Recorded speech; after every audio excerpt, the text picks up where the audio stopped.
I'm Julianne DeLynn Hatton, and you're listening to Faith and Reason on the Mormon Faircast. This series will discuss the prophet Joseph Smith and the authenticity of the gospel he restored. I'll be speaking with Michael R. Ash, author of the book of Faith and Reason, 80 Evidences Supporting the Prophet Joseph Smith. Welcome, Michael Ash. Hi, Julianne. We're going to be talking about evidences 38 and 39 tonight, which are ancient shipbuilding and transatlantic crossings. Let's begin by talking about Nephi's mandate to build a ship. Yeah, when the Lehites came to Bountiful, they were told to build a ship, that they were going to be leaving the land that they lived in and go on to the new promised land.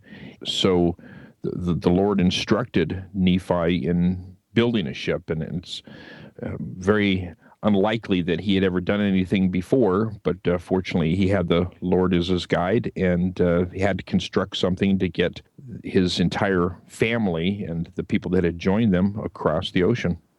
What have historians recently discovered about ships on Arabia's southern coast?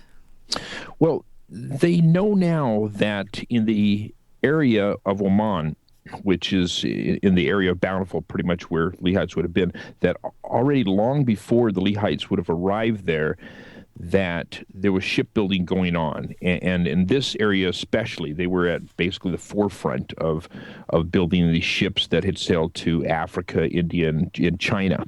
So Nephi and Lehi would have seen ships in that area that, if they wanted to, they could have patterned after for their own ship. What kind of a ship would Nephi have built? Well, since we don't know for sure, it's based a little bit on some speculation, obviously, and the ships that the Arabs had in this part of the world would have been like what we pretty much view as traditional ships. They would have been hulled or curved on the bottom, and that would have worked, but some scholars think that perhaps Nephi built something different. He talks about it being of curious workmanship, and he says that the Lord gave instruction that it was not built after the manner of men.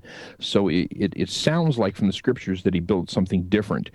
And it's very possible that he would have built almost a giant raft, and a raft would have had several advantages over the hold ships that were being made in his area. They would have a rudder, obviously, to steer it, but by having this large, flat raft, it would have almost been like a floating warehouse, and they could have brought a lot of supplies with them and a lot of people with them. And they're very strong, these rafts are, and wouldn't necessarily been easy to tip over if it was large enough and spread out well enough, and maneuverable through the various storms or areas that they would have had to get around in order to get to the promised land. Is there evidence that rafts like this have been successfully traveled with before?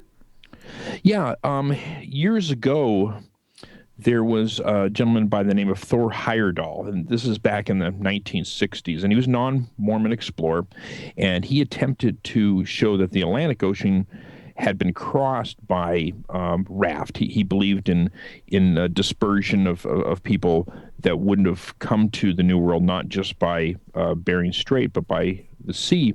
And so he built this papyrus boat, basically out of reeds and stuff, that he called the Ra 1. And he launched it from Central Africa and went 3,000 miles before it finally broke apart, before he reached the New World. And so he tried it again. This time he built a raft based on designs of some of the Indians from South America, Lake Titicaca area, and based on the shipbuilding techniques that they had, his Ra 2 had much more success, and he was able to travel all the way to South America, or the Polynesian Islands, and then South America. And it showed that a raft could make this type of a journey. And so that's one of the reasons why it's very possible that the Nephites traveled on a similar vessel. Your book says other people have documented these types of travels, too, all over the world. The more scholars learn, the more they find that people from all over were much more familiar with oceanic traveling than we would have given them credit for before. And some of these things would have been traveled across the Atlantic. They're finding perhaps in things even as simple as kayaks and dugouts and, of course, rafts and reed boats. And there's a lot of evidence that there's been many times accidental fishing accidents from Japanese ships that have sailed to the Americas almost by accident, just from storms and stuff and the currents that have brought them there. Let's talk about contact between the ancient Old and New World. Yeah, the scientists believe that the Americas were populated primarily from what would have been a land bridge across what's now the Bering Strait. And this goes back, thousands of years ago. And that's how the first Americans would have come across. But because technology, at least in the boating area, seems to be kind of universal for anybody that lives on the coasts, they believe that there had to have been some sort of contact between Old and New World after the land bridge disappeared under the ocean. And there seems to be enough evidences from parts of the Old World that verify that there was some sort of contact. One of the interesting ones that I believe is, I don't know any other way to explain it other than contact, is that in Pompeii, and this was a city that was buried under volcanic ash in about the 1st century AD. I think there was a movie made about it just even recently. There's art depictions of pineapples. Pineapples? Yeah, exactly. Pineapples were not native to Pompeii, and they don't look like anything else. And so the only way that an artist could have accurately rendered a pineapple in his artwork is to have seen a pineapple or seen somebody else's drawing of a pineapple. But either way, there had to have been somebody that had a contact, either the artist directly or through somebody else, that had seen a pineapple from the ancient New World. And this type of evidence, and there's plenty more, just builds this case that a number of even non-LDS scholars believe shows that there was this contact between the ancient New and Old worlds. Do you want to talk about George Carter? Yeah, George Carter's a non-Mormon scholar, and he is a strong defender in these contacts between the ancient Old World and New Worlds. And he talks about things that are God-made rather than man-made. For instance, because technology, again, people strive to make things better in their worlds wherever they are. Sometimes there's what they call independent invention, where somebody is going to invent a hammer or a plow or whatever, no matter where they live, because it is just out of necessity. And so because somebody has the same invention from one part of the world to the other doesn't mean that there's contact. But when you have something like an animal or a fruit or a living thing, you don't invent those. They grow, they're there. They have to have some sort of contact. And so he talks about a few different things, one of which is maize, or what of course we call corn. And there in ancient Roman, there is recorded descriptions of this grain that is described just like corn. In large peas, it grows on a stalk and so forth. And again, there's nothing else that matches it. And there's no way that this corn could have been natural to Rome. In fact, it never had been, and it had to have had somebody, again, that was contact with the New World, that either brought it over or described it or something. But either way, it's very sure sign that there was contact between the two worlds. In fact, there seems to be artwork depicting this exact same thing as well.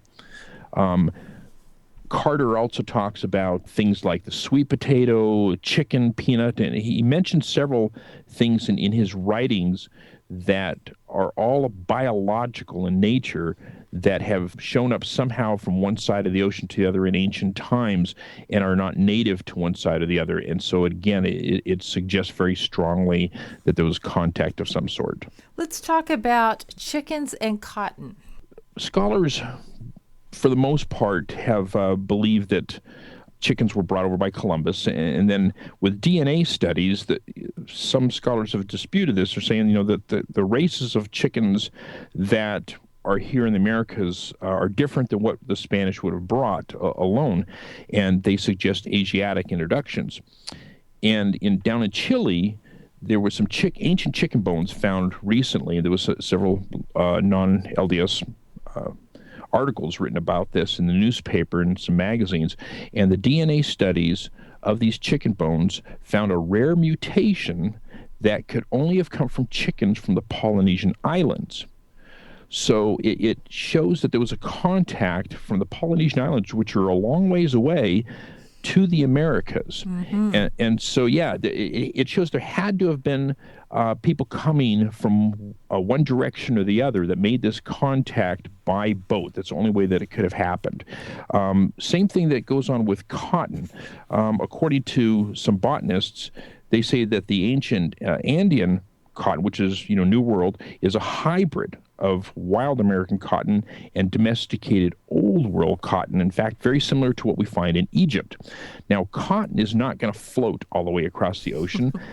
And birds don't like bringing cotton across. They don't like the seeds and maybe even the texture. And if the cotton falls in water, it can, be killed and stuff. But it somehow has too many similarities in the New World cotton that, again, biologists tie to the Old World that suggests that there had to have been something that come across from the ocean that was probably protected from the sea, taken care of.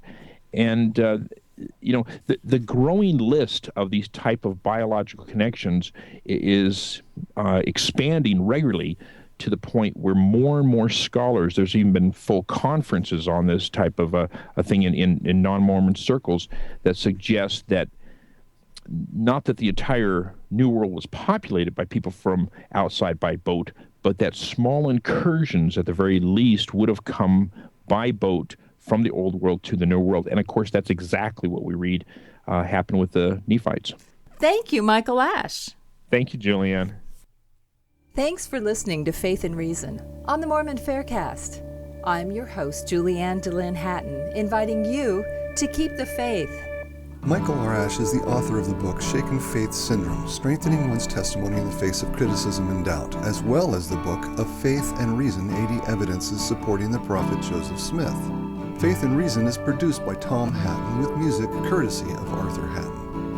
The opinions expressed in this podcast are not necessarily the views of FairMormon or the Church of Jesus Christ of Latter-day Saints. You can support this podcast by subscribing to it in iTunes and by rating it and writing a review.